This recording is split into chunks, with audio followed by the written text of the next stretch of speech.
Ils sont 6 individus âgés de 30 à 45 ans. Des membres présumés d'un gang de braqueurs, dont un militaire serait le cerveau du groupe, interpellés par les éléments de la division régionale de la police judiciaire du littoral. Ils sont suspectés d'avoir orchestré 2 braquages à main armée dans le quartier Bonanjo à Douala, les nuits du 14 septembre 2024 et du 8 avril 2025. Les 2 attaques visaient des résidences occupées par des ressortissants chinois. Il y a 2 personnes qui ne sont pas là.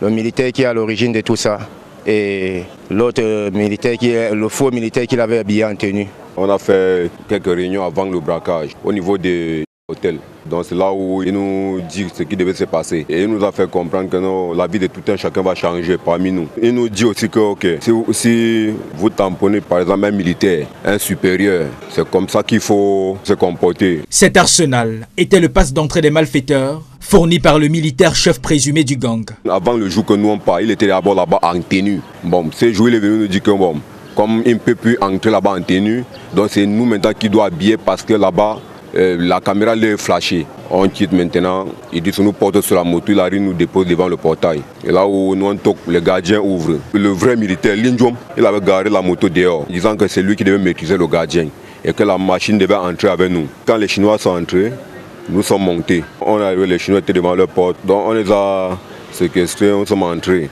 La somme que le militaire avait dit, il n'y avait pas cette somme là-bas. Le militaire dit qu'il y avait au moins 300 millions. Et quand nous sommes allés, on nous a trouvé 700 000 francs. On a pris les 2 iPhones. Il n'y avait pas l'argent, nous sommes sortis. L'enquête immédiatement ouverte par la police judiciaire et conjointement menée avec le commissariat de sécurité publique du 3e arrondissement de Douala permettra de remonter jusqu'aux différents suspects. Les investigations ont permis l'interpellation dans les villes de Douala, Yaoundé et Fumban de 7 individus membres de ce gang, dont l'un d'eux est un militaire en service au secteur militaire numéro 2. Celui-ci a été exploité avec l'aide de la Légion de gendarmerie du littoral. Nous avons aussi pu mettre la main sur le matériel utilisé par ces individus afin d'usurper la fonction de militaire. Le militaire soupçonné d'avoir dirigé les opérations est actuellement entendu au tribunal militaire de Douala.